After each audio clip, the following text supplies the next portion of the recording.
સમાચારમાં આગળ વાત કરીશું વડોદરાથી। વડોદરા જિલ્લાના સાવલીમાં રામનવમીના તહેવારને ધ્યાનમાં રાખી પોલીસ દ્વારા ચુસ્ત સુરક્ષા વ્યવસ્થા ગોઠવવામાં આવી છે। ડીવાયએસપી મિલન મોદીની આગેવાનીમાં સંવેદનશીલ વિસ્તારોમાં ફૂટ પેટ્રોલિંગ યોજાયું છે।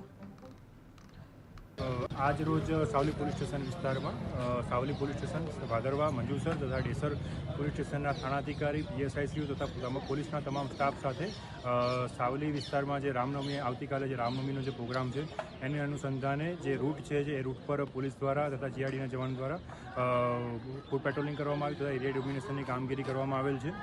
आ उपरांत हूँ डिविजन वडोदरा ग्राम्य डिविजन वती सावलीनी जनताने आवतीकालना जो प्रोग्राम है एना माटे शुभकामना आपું છું અને શાંતિપૂર્ણ રીતે આપ આગામી તહેવાર ઉજવો એવી શુભકામનાઓ છે। સંવેદનશીલ વિસ્તાર માટે શું ખાસ વ્યવસ્થા કરવામાં આવી છે? સંવેદનશીલ વિસ્તારમાં પોલીસની તૈયારી વિશેષ કરેલી છે, જેમાં બોડી વન કેમેરા સાથે ત્યાં પોલીસનું ડિપ્લોયમેન્ટ છે। આ ઉપરાંત ડ્રોનની સાથે પણ પોલીસ સર્વેલન્સ કરશે। વિશેષમાં ડીપ પોઈન્ટ ધાવા પોઈન્ટની પણ